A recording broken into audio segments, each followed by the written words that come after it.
sometimes you're listening to somebody say something and you don't even realize that it's bugging you, but it is because your voice doesn't feel good because it's moving to what it's hearing. So Wow. if people speak with a lot of vocal fry at the ends of their sentences, like every sentence falls into vocal fry, Oh, wow. the listener's throat's not going to feel that great. They may still listen, but it's not going to be nearly as easy. So that's what I mean by listenable. Like it's pleasing to the ear of the listener to actually hear your voice. Welcome to Holistic Podcasting. I'm your host and producer, Kristin Chadwick. After being in the podcast industry since 2016, I am determined to inspire you to start, grow, and maintain your podcast through a holistic approach. If you're an entrepreneur, coach, author, or leader, you need a podcast. And friend, I'm here for you as an experienced podcast coach for over 6 years, working with numerous top podcasts and hosts. Your voice needs to be heard and your story needs to be known. Through holistic podcasting, you will learn how to market your business coming from an aligned and centered place and through intentional strategy. Thanks for listening to the show. Here we go. Hey everyone, welcome back. I am your host, Kristin Chadwick, your podcast coach. And today I get to talk to you about something that I say a lot on the show. You guys have heard me say your voice matters over and over and over again. That is my sticker that I hand out, your voice matters. And I usually talk about it on a more spiritual, emotional, like what is your story and your story matters. But today I have a special opportunity to talk to Judy Rodman, who is a voice specialist and a host of a phenomenal podcast called All Things Vocal. And we're going to dive into the importance of really the physical voice of a podcaster. And so I just wanted to welcome Judy here on the show and say thank you for joining me. Oh, thank you so much for inviting me. Yes, I love talking on this subject. Yes. Well, what's so funny is I was searching for somebody who would talk about the actual vocal cords. Mhm. And because I do talk about this so much, and I came upon your podcast. So wink, wink to all you people. When you search in Apple Podcasts, that's what matters is your title is All Things Vocal. And Right. her name popped up and it was in Podmatch too. And it was a great fit. And so I'm excited to really unpack, like I said, the real physical reasons why our voice matters. One thing Yeah. I would tag to what you just said is that you may not even know, but at the end of All Things Vocal episodes now, my tagline is the show, the podcast for voices with messages that matter. So Yeah. we are on the same Oh, wavelength. Uh, yes. I want to Yes. enable voices that have messages that matter to make the world better. Yes. Well, this is a perfect spot to do that because we That's are great. we are so in alignment there. And yes, I have listened to multiple shows of yours. And actually two of my favorites are the costly mistakes in your speaking voice technique Oh and yeah. how valuable is your voice. And Yeah. which you With guys, Van Gogh. Mhm. yes, yes, you guys go check it out. I'm going to put those links down below because those two were so valuable, especially the Van Gogh one, because oh, yeah, that one's a good one. So, all right, we're going to dive in. Okay. So, how important is our voice as a podcaster? Well, the voice is important as a podcaster, obviously, because that's what carries the messages. But the reason vocal technique matters to Mhm. podcasters is that it can do two things. If you have good vocal technique, it can sound better and it can deliver the messages with more impact. Yes. And those two things you want. I mean, you can't talk for very long if you don't have a voice. Mm-hmm. And if you have a colorless voice or a tone that's not very listenable, some people will listen to it, but you can't really reach nearly the amount of people that you can if your voice is more listenable and more interesting. Okay. So, listenable, what does that mean? Well, when you listen to it, you don't kind of cringe because it's kind of here's something interesting that most people don't know. When you listen to another voice, your apparatus changes. It moves. That's how we learn to speak from our families Mhm. and our friends and the places that we live. We are that's a human being's way of trying to communicate and being able to communicate with another human being. That's the way we're built. So much so that my vocal coach, Gerald Arthur, back in the day when I was having a lot of laryngitis from colds and things like that, he would say, before I was a country singer back when and had concerts, and he'd say, before you go on stage, don't listen to any voice that is, negatively toned, like, or is harsh, or Wow. so I would listen to like Barbara Streisand and Kiri Takanawa, classical singer, and Mhm. Sandy Patty and people like that, because it relaxed my voice. And he said, when you got laryngitis, don't even listen to music. And so the reason that means something for us is, you know, sometimes you're listening to somebody say something and you don't even realize that it's bugging you, but it is, because your voice doesn't feel good because it's moving to what it's hearing. So Wow. if people speak with a lot of vocal fry at the ends of their sentences, like every sentence falls into vocal fry, Oh, wow. the listener's throat's not going to feel that great. They may still listen, but it's not going to be nearly as easy. So that's what I mean by listenable. Like, it's pleasing to the ear of the listener to actually hear your voice. Wow. Oh man, there's so many things going through my head right now. I mean, it's fascinating because you mirror what you're saying is Mhm. you mirror All right. what you're listening to. Yes. So, like, just like with a mom and a baby, and that Mhm. soft, cuddly sound, like the Mhm. oohs and ahs, is actually really sweet and empowering to the baby to be Yes. nurtured to talk back. And like your analogy or your story of before you would go out and not listening to other music, that is fascinating to me. Mhm. And it also makes me think about when I started my first show, which is called Holistic Hearts, and I did a bunch of, I call them encounters, and so it's basically leading people through an experience of an imaginative moment with Jesus. And I had so much feedback from people saying, "Your voice is so soothing," and and to me, I was like, "Really? I don't know." But just to hear that over and over again, and to hear that, and then to hear your example of the voice fry, is that what you said? Fry. Mhm. Okay. Mhm. And feeling like I wanted to take a deep breath when you were showing the example Mhm. of Mhm. the voice fry of like, oh gosh, I just want to take a deep breath for you. Yeah, exactly. And Uh, here's where we can use that. If we want to change our voices or even our dialect, we can listen to another voice that we want to emulate. And we okay. can, you could do that with songs as a singer as well. But you can, when you listen to another voice you like, your voice is going to start doing that, even silently, without you even knowing what you're doing. Then you can, like, lightly voice along with them. Like, if it's a recording of someone speaking, you know what Mhm. they just said. Well, back it up and see if you can talk with them and sound exactly like them.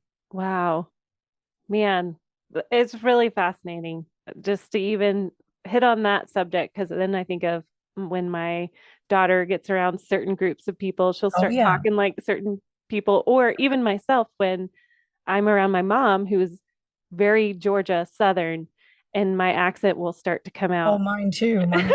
My mother's from Mississippi, and trust me, the Southern accent gets, and I still have it. Somebody from another, like Chicago or New York or something, they're going to go, "What part of the South are you from?" And I think I'm not using it, but we do, but it definitely gets. I was raised all over the country, and my accent would change wherever I've been for very long before Hmm. that. So. Yeah. But that can go along with all kinds of things that we want to learn or we want to not do, emulate a voice that's doing what you want to do rather than not. Yeah, that's Mhm. so good. Okay, so as a podcaster, really focusing in on what are you listening to before recording shows, Mhm. and also, I think that's such a good point of who are those voices that you really enjoy listening to, and feeding that into your brain to make Right. sure that you're projecting that voice that you want to. Mhm. That's so good.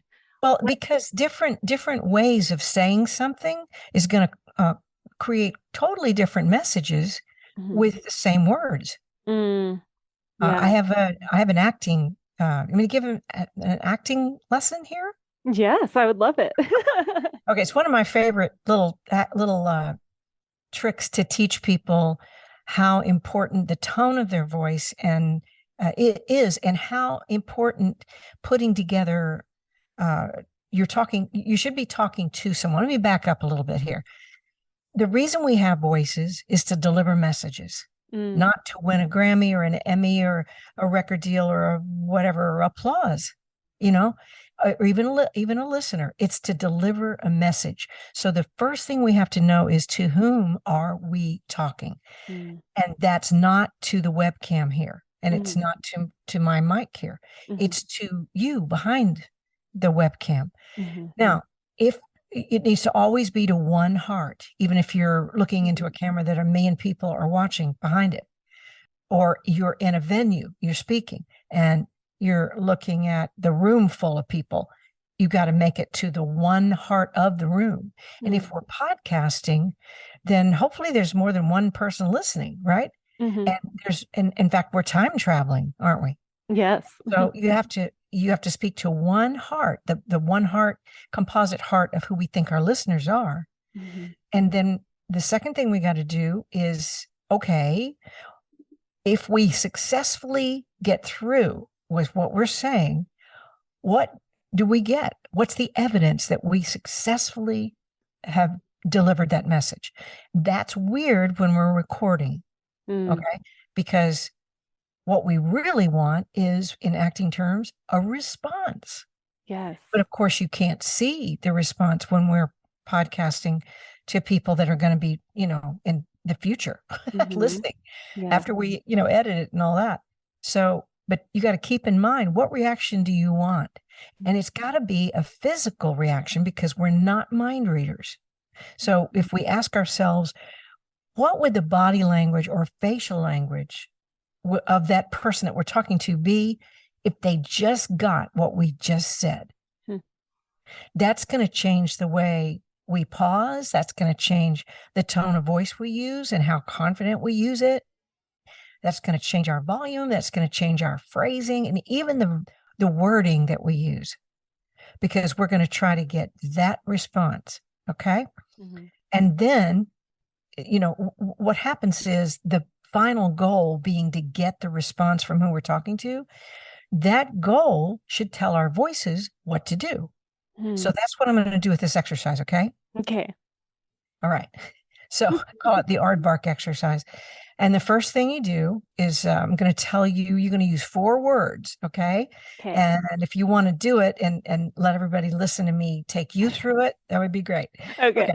We're going to use 4 words, the same 4 words, 4 different ways.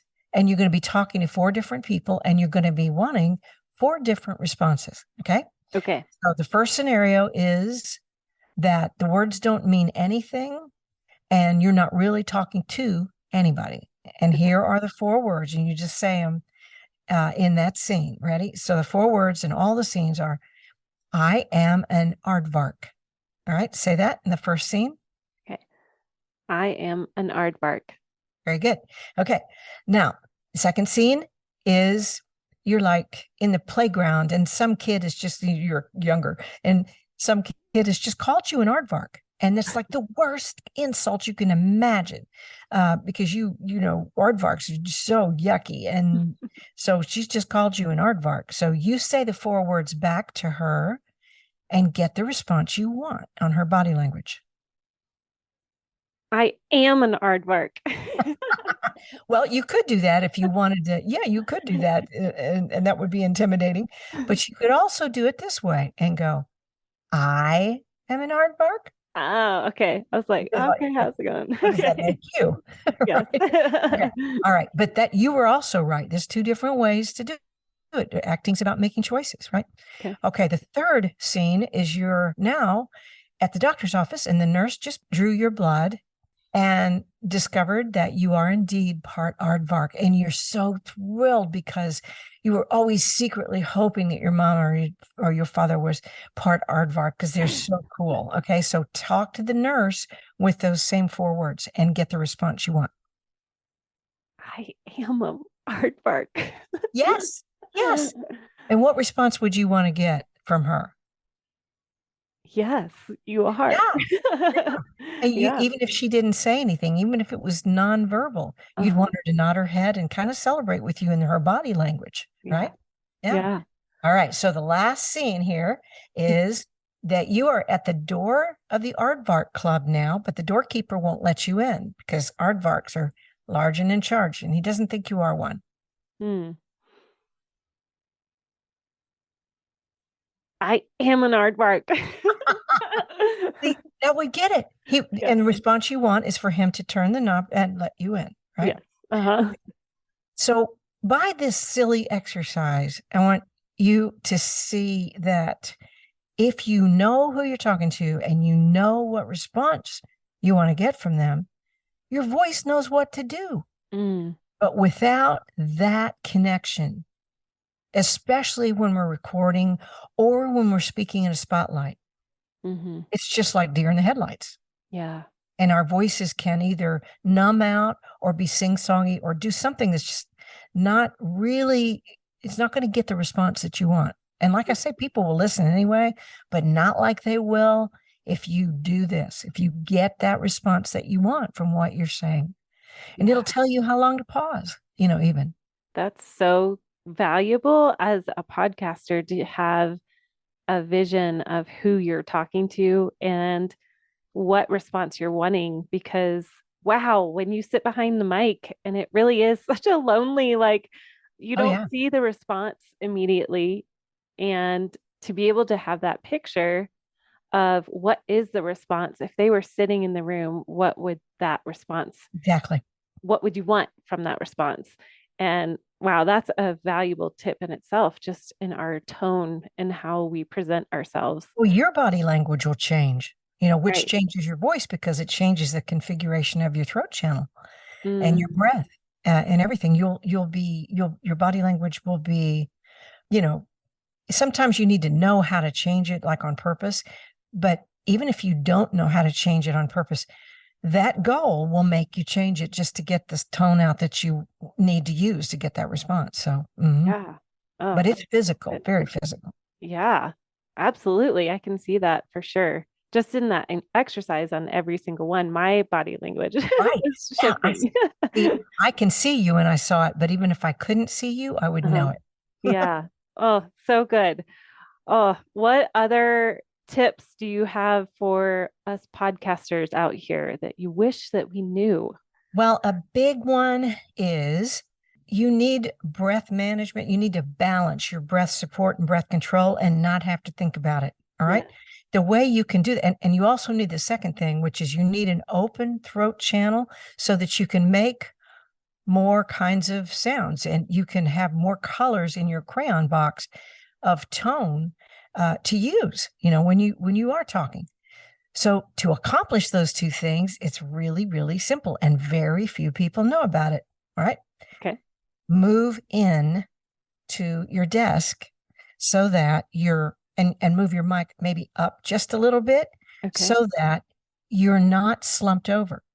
Because when you're slumped over like this, your rib cage closes in, and that means your diaphragm has got too much slack and it will pump too much air. So it's an uncontrolled breath stream. If Okay. you'll move your, heart first, when I say to Ooh. speakers, walk knees first, not nose first, but park your head over your tailbone instead of over your pubic bone or over your thighs when you're sitting. Mm-hmm.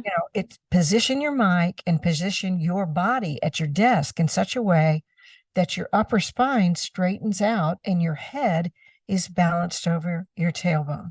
That instantly gives you a better breath and, better, like you have compression breath that's very controlled, Mm-hmm. and it opens up your throat, which opens up down and back. Mm. So if you do this other little experiment to see what I'm talking about, Mhm. Then like move forward like I am right now Mhm. and count to three, like or five, count to five. 1, 2, 3, 4, 5. Try it. 1, 2, 3, 4, 5. And then move in with your chest and back with your head, kind of cocky like that, and say 1, 2, 3, 4, 5. 1, 2, 3, 4, 5. Did you notice a difference in how it sounded? Yes. Yeah, And more and open. and another thing, yeah, and it's going to also be much less tiring, and you'll get less glitches and phlegm and that kind of thing that we have Mhm. to edit out. Yes. Um, the other thing is eye language. Mm, Who knew that was important when we're talking in a lonely recording studio, like you were saying, yes. and nobody's really in front of us because we're time traveling, right? So again, do this little experiment and don't raise your eyebrows at all. Make your eyes kind of poker face like you would be if you were just thinking instead of doing, right? hmm And count to three. 1, 2, 3. You do it. 1, 2, 3. Now, make your eyes really wide like you're crazy and count loud to 1 to 3. 1, 2, 3. You do it. 1, 2, 3. Did you notice a difference in your throat? Yeah. And so you're in the way it feels and in the way it sounds, Yeah. you'll notice. And so the point of this is not to, speak buggy eyed all through your podcast, but to use eye language. So instead of speaking through your mouth, speak through your eyes Oh, that's good. Okay. while your mouth is moving. Yes. Yeah. Yes. Oh, wow. That's so good. Okay. Oh, this is so valuable. Good. Yeah. Yes. It's really helped me and the speakers that I work with. So Yeah. another thing that you can do is be and most podcasters are pretty good about this, but if you're not, you better be. And that is give your tongue a free ride with your jaw. Because Mhm. if you speak without using your jaw, 1, 2, 3, 1, 2, 3, you notice how thin my voice got and Mm. a fry and everything else is going to happen. Well, if I move my jaw like in a chewing circle and I say 1, 2, 3, even if I could do it without a Southern accent, then that's a whole lot better. So Yeah. the throat channel opens up, that's the eyes, Uh-huh. down, that's the jaw, and back, that's the head back over the tailbone. And Okay. you have to move your knees in so you can get close enough to your mic, Yeah. of course, but situate yourself that way. And then you might have to stretch your back out after you do, your recording because it takes some back muscles to kind of open you up like this if you're not used to it, if you're used to slumping. Mm-hmm. The other thing is you can put your hands on your desk, your podcast desk, if you're sitting and press into it. And Oh, that helps you be tall and wide. And all those things just help open your throat for resonance. okay. Wow. This is just so impactful. I encourage everybody who's listening to this. I hope you're doing these little exercises with me Yeah. because it's fascinating to watch it Yeah. happen in real time because it adds so much more texture and I don't know, resonance to your voice when you're sitting up and not hitting the microphone boom mic or the boom on the arm. But yeah, these are so good. Okay, I have a few questions Sure. specific that I think a lot of podcasters might deal with. I know myself included is what are some tips for people who mouth click, like they'll go, you know, Mhm. or the dry mouth situation? For both of those situations, I recommend pineapple juice. Having Pineapple juice. pineapple juice, yeah. A little bit of like Dole's pineapple juice in a glass of water, Mm-hmm. like 3 or 4 parts water, 1 part juice, Mm-hmm. so that it doesn't add to any acid reflux kind of stuff. Mm-hmm. The bromelain enzyme in the pineapple juice lubricates the throat channel better than water, Wow. Who unless you're knew? allergic to it, Right. But that's Don't do that. other than that, most of the people that I work with, singers and speakers, don't go in the studio or stage without it. Wow. Mhm. Fun fact. I mean, who knew pineapple juice would be? And the other thing is like that will make your mouth less dry, which is going to help you with the mouth clicks and things. But the other thing is keep your jaw moving so that you're not having to use the base of your tongue so much. And then the back of your mouth is not going to get all congested, and you're going to be using more of the incisors rather than the molars. And that's going to keep all that noise to a minimum too. Also, it's going to help you not pop the mic so much. What I'm doing is what I call pulling my voice rather than pushing my voice. Okay. So I'm pulling myself open as I speak. Wow. Okay. Man, so many nuances that, I didn't know specifically, and I've been in the podcast world for a long time. So I just appreciate just these little tweaks that we can do to open up and really become aware of how dynamic our voices can be and aware of our audience. Yeah. Oh man. Well, is there anything else that you wanted to share?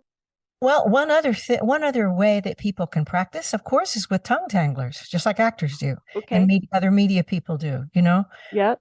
Like red leather, yellow leather, instead of red leather, yellow leather, but red leather, yellow leather, even way up into falsetto, or guys or head voice. But if you do tongue tanglers, and if anyone wants any tongue tanglers, just reach out to me and I will be happy to shoot you 4 pages of them. I've got extreme ones too that I even have trouble with. Wow. One of my hardest ones is rebel rubber welders. Wow. And if you say that 3 times, you'll realize why that was hard. Right? Or you could go read Fox and Socks. Do you remember that book? The Dr. Seuss book? And then the old English one, what to do to die today? It's a minute or two to two. A thing distinctly hard to say, yet harder still to do. For there'll be the tattoo at 20 to 2, a rat-a-tat-tat-tat-tat-tat-tat-tat-tat, and the drummer will come when he hears the drum. It's a minute or two to two today. It's a minute or two to two. It's actually about human sacrifice. Oh my gosh. Whatever works. Well, it's impressive. So, oh, Judy, thank you so much for just, really giving so many great tips for us. Oh, you're so welcome. Thank you for having me on. It's a fascinating subject. It really is. And I love podcasters. Oh, yes. Well, everybody needs to go check out your podcast, All Things Vocal. And I would love for you to share where people can find those extra tips of anything with their vocals and those tongue twisters that you were sharing too. Well, you can find me and something that I can give them at judyrodman.com. At the very top of my website, you'll see where you can get 9 pages of vocal health tips. Okay. So that's one thing. The tongue tanglers are part of my course, speakingvoicetechnique.com. Okay. Awesome. Well, extremely helpful. And I know that you're going to have quite a few people go into your podcast to get these vocal tips. And I will be one of those because I have really enjoyed this conversation. And I know I can always grow and learn. And many of my podcast clients and can't we listeners. all? Yeah. Oh, yes. Well, thank you so much for joining me today. I appreciate you. Thank you for the great questions. Of course. Thanks for listening to Holistic Podcasting. I want you to know that I truly value every listen. To show my appreciation, I offer a one-on-one free podcast consultation call. Whether you're wanting to start a podcast or you're ready to take your podcast to a whole nother level, come sign up. The link is below down in the show notes. Have a great day.